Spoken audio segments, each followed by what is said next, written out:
कुरती हो ले ले आई हो जीजा एगो कुरती हो आ देखे जाए मैया के मूर्ति। दीदियाला साड़ी खूब सूरती हो दीदियाला साड़ी खूब सूरती हो देखे जाए मैया के मूर्ति ले ले आई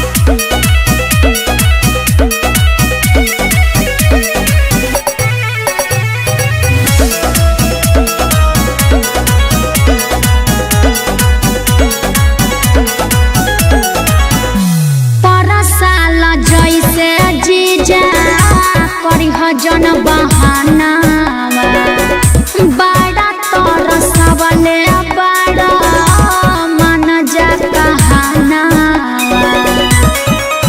बुझनी ए बार फुसले वाला नहीं की और पूछो चाही तो साली कर फरमाइश हो। अच्छा एह साल पूरा करब सब तोहर च्वाइस हो।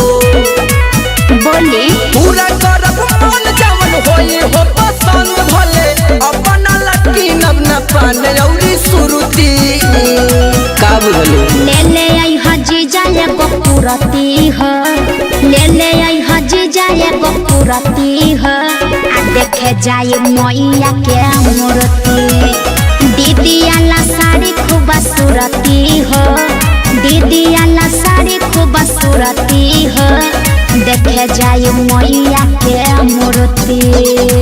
ए जीजा ले ले आई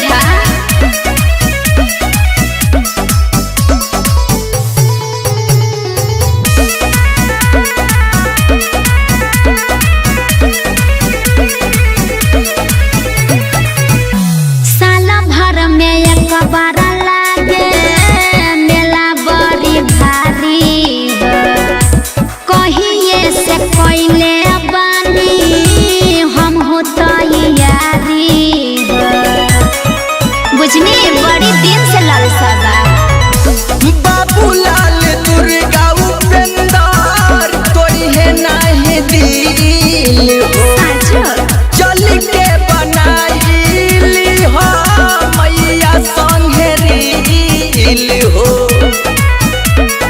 रहो न मायूस साली हो जाए अब खुश बोला प्यार से बोला कि रहो तू घूरती सुना ना ले ले आई जीजा एगो कुरती हो ले ले आई जीजा एगो कुरती हो आ देखे जाए मैया के मूर्ति। दीदियाला साड़ी खूब सूरती हो दीदियाला साड़ी खूब सूरती हो आ देखे जाए मैया के मूर्ति। बहुत कमाता रहो एह बेर ना मानब।